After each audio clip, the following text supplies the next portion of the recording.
दोस्तों, भारत सरकार ने अभी भारत के 6 यूट्यूबर्स पे शिकंजा कसते हुए उन्हें अरेस्ट किया है। उन पर यह आरोप है कि वे पाकिस्तान के लिए जासूसी का काम कर रहे थे यूट्यूब के बहाने।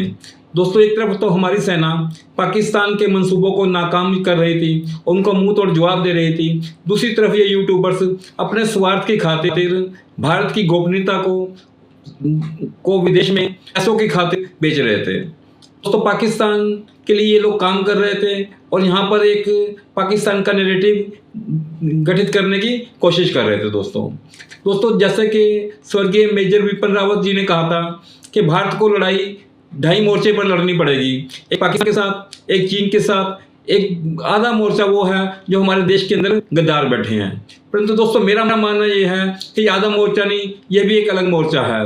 हमें इतना खतरा बाहर के गद्दारों से है, उससे ज़्यादा खतरा तो हमें हमारे देश में रह रहे गद्दारों पे से है।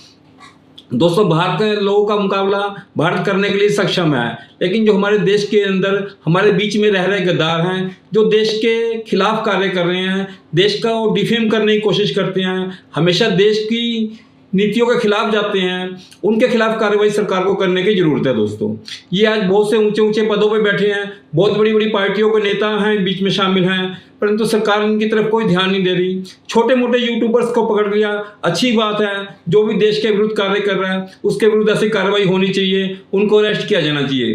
ज्योति मल्होत्रा, जो कि हिसार से, हरियाणा के हिसार से आती है, एक ट्रैवल ब्लॉग से काम करती थी, उसके तहत वो पाकिस्तान की एजेंसी के संपर्क में आई, जहाँ पे दानिश खान नाम के व्यक्ति ने उसको बहलाया फुसलाया और अपनी बातों में लेके उसको पाकिस्तान का वीज़ा दिलवाया। फिर उसके बाद ना जाने कहाँ कहाँ उसको लेके घूमता रहा वो। और दोस्तों, वो इस तरह से चकाचौंध दुनिया देखकर पगला गई और आईएसआई के संपर्क में रहने के साथ उसने भारत के खिलाफ गद्दारी करनी शुरू कर दी। दोस्तों, वो घूमती रही पाकिस्तान में उसको मरियम नवाज से भी मिलाया गया, जो किसी नवाज शरीफ की बेटी है, उससे मिलवाया गया। इतने टॉप लेवल तक वो पहुंची। किस वजह से पहुंच रही थी? क्योंकि आईएसआई के लिए गोपनीय काम कर रही थी, उनके दिए टारगेट को पूरा कर रही थी। इवन जो पहलगाम हमला हुआ, उससे पहले भी उसने पहलगाम में विजिट किया, उसके बाद फिर वो पाकिस्तान गई। दोस्तों, पहलगाम हमले से पहले पाकिस्तान गई, वहाँ से आके पहलगाम विजिट किया, पहलगाम के हमले के बाद फिर वो पाकिस्तान गई। दोस्तों, तो इस तरह के विजिट करने से जो आईएसआई ने उसको टारगेट दिए थे इंफॉर्मेशन प्रोवाइड करने के, शायद वही कार्य करती फिर रही थी वो। और यहाँ पर एक जो हमारे भोले भाले लोग, भारत की जनता है, ये ऐसे यूट्यूबर्स के पीछे लग जाती हैं। ये नहीं देख पाते कि ये लोग अपना नैरेटिव गठित करने के लिए ये सारे चाल चल रहे हैं। पाकिस्तान को वो अपने वीडियो के अंदर बहुत अच्छी जगह बताती थी, पाकिस्तान रहने के लिए बहुत अच्छा एरिया बताती थी, पाकिस्तान से उसको बहुत प्रेम था। इवन इंडिया के बहुत सी चीज़ों को वो नेगेटिव चलाती थी, जो इंडिया की सरकार कार्रवाई करती थी उग्रवादियों के ऊपर, उसको वो हमेशा क्रिटिसाइज करने की होड़ में लगे रहते हैं। आप भी अपने नज़दीक ध्यान दीजिए, कौन से ऐसे और लोग हैं जो कि भारत सरकार द्वारा उग्रवादियों के खिलाफ जो कार्रवाई की जाती है तो उनका वो विरोध करते हैं। दोस्तों, आपको और हमें अपने आसपास सरकार ने निगाह रखने के लिए कहा, लेकिन सरकार को खुद चाहिए जो इतनी ऊंची ऊंची पोस्टों पर बैठे हैं, जैसे कि हमारे बहुत से बड़े बड़े नेता हैं। राहुल गांधी जी के बारे में बात करें तो हम ये हमेशा कांग्रेस सरकार पाकिस्तान का पक्ष लेके बात करते हैं।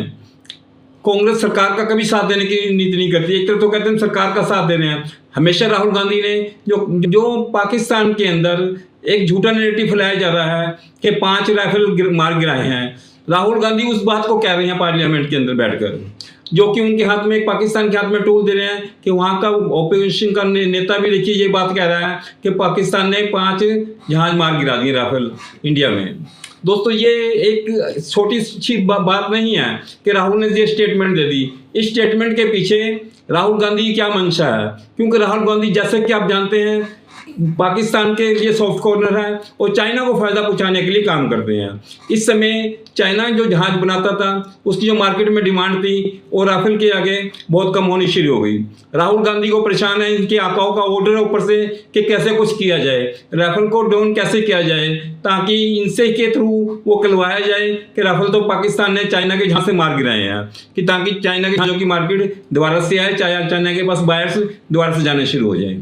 दोस्तों ये इतने लंबे लंबे पंगले के साथ मिलते हैं और इंडिया में जो लोगों को पीछे लगाया हुआ है इन्होंने कि नहीं जी नहीं, सरकार के जहाज गिराए, मार गिराए हैं, सेना का मनोबल नीचे करते हैं, उग्रवाद के टाइम या लड़ाई दूसरे देश में चल रही हो, हमेशा ये लोग सेना का मनोबल गिरा। हुआ मुफ्ती की बात करें हम, वो हमेशा इस बात को क्रिटिसाइज करती रही थी कि जो सिंधु जल बंटवारा है ये गलत हुआ है, भारत का पानी पाकिस्तान नहीं जाना चाहिए। जब सरकार ने इस पर रोक लगाई है तो उसके लिए बिल बुला रही है। जब सरकार ने पाकिस्तान के उग्रवादियों के ठिकानों पे हमला किया, उनको मारना शुरू किया, उसके लिए वो बिल बुलाने लगी कि कोई भी बात बैठ चीज के करनी चाहिए, डायलॉग्स करने चाहिए, ऐसे किसी को मारना नहीं चाहिए। दोस्तों जब भी कभी इस तरह की बातें आती हैं ये हमेशा उग्रवाद और देशद्रोही ताकतों के साथ में हमेशा खड़े नजर आते हैं ऐसे लोग। हमारे केजरीवाल जी ने, जिनके ऊपर इनके परम मित्र कुमार विश्वास ने कई बारी यूट्यूब पे, सोशल मीडिया पे वीडियो अवेलेबल है, कई बार कहा उन्होंने कि इनके खालिस्तानियों के साथ संपर्क थे, ये खालिस्तानियों के से फंड से इन्होंने इलेक्शन लड़ा है, इस तरह के इन पे भी कई आरोप लगते रहे हैं। दोस्तों मनी अय्यर जी हैं जो कि पाकिस्तान जाते रहे हैं, वो इंडिया से ज़्यादा पाकिस्तान में फेमस हैं, पाकिस्तान के लिए उनके दिल में सॉफ्ट कॉर्नर है, लेकिन हिंदुस्तान के साथ गद्दारी करते टाइम ये लोग बिल्कुल नहीं सोचते कि हमें हिंदुस्तान की सरकार को बदनाम करने के सिवा इनको और कोई चारा नहीं। सरकार को बदनाम करते करते ये देश के साथ कब गद्दारी कर बैठते हैं शायद ये लोग खुद भी नहीं जानते। दोस्तों ऐसे और बहुत से नेता हैं हमारे देश के अंदर जो गद्दारी कर रहे हैं। सरकार को चाहिए इन पर डायरेक्ट कार्रवाई करने का समय आ गया। अब इनके लिए वो ना सोचा जाए। और जो भी यूट्यूबर्स हैं जो देशद्रोही काम कर रहे हैं, जैसे कि हमारे बहुत से मीडिया ग्रुप में बहुत से लोग हैं, जैसे कि हमारे अजीत अंजुम जी हैं जो हमेशा सरकार विरोधी काम करते हैं, खालिस्तान समर्थकों द्वारा जो किसान आंदोलन चलाया जा रहा था उसको सपोर्ट कर रहे थे ये लोग। इस तरह से रवीश कुमार जी हैं जो हमेशा सरकार एंटी गवर्नमेंट के साथ साथ एंटी देश की बातों का नैरेटिव किस तरह सेट किया जाता है, ये उस तरह के लोग काम करते हैं। विशाल शर्मा जी हो गए, दोस्तों इन पे कार्रवाई करने की इस समय हमें बहुत ज़्यादा ज़रूरत है। दोस्तों सरकार को चाहिए कि ये ना सोचे कि इनसे क्या रिएक्शन आएगा, इन पे कार्रवाई करें, इनको सीधे टांगने की ज़रूरत है। ये लोग देश को नेम और फेम दोनों ही मतलब कि मैला करने की कोशिश कर रहे हैं, इनके ऊपर कार्रवाई करने का उचित समय है। ज्योति मल्होत्रा ने जो किया उसको उसकी सजा देनी चाहिए, और ताकि दूसरे भी यूट्यूबर्स जो उसके साथ और 6 यूट्यूबर्स थे, बीच में एक स्टूडेंट है 25 साल का, एक 24 साल का गार्ड है जो कि पाकिस्तान के अंदर गए ननकाना साहब मत्था टेकने के लिए और वहाँ पे उनके आईएसआई के साथ मिलकर काम करना शुरू कर दिया।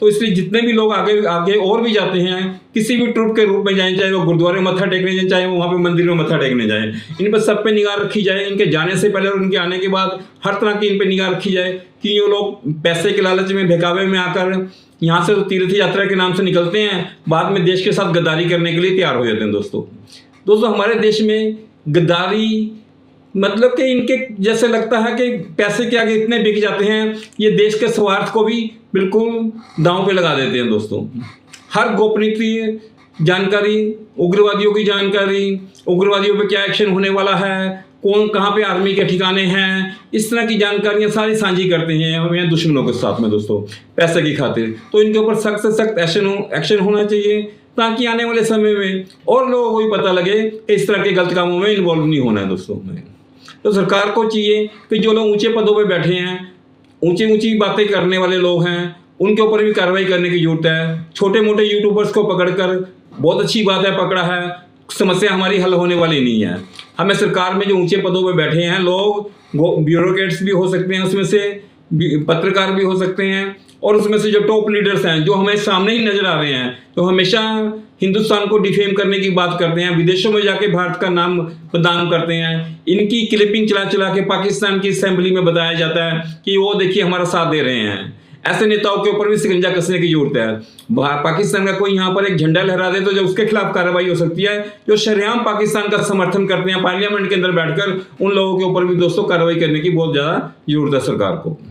दोस्तों आप भी अपनी इस वीडियो पर आप भी अपनी राय रख सकते हैं, आप भी बता सकते हैं कि इसमें क्या सरकार को करना चाहिए कि क्या नहीं करना चाहिए। मिलते हैं दोस्तों अगली वीडियो में, तब तक अपने मित्र पवन राजपूत को इजाज़त दीजिए। नमस्कार दोस्तों।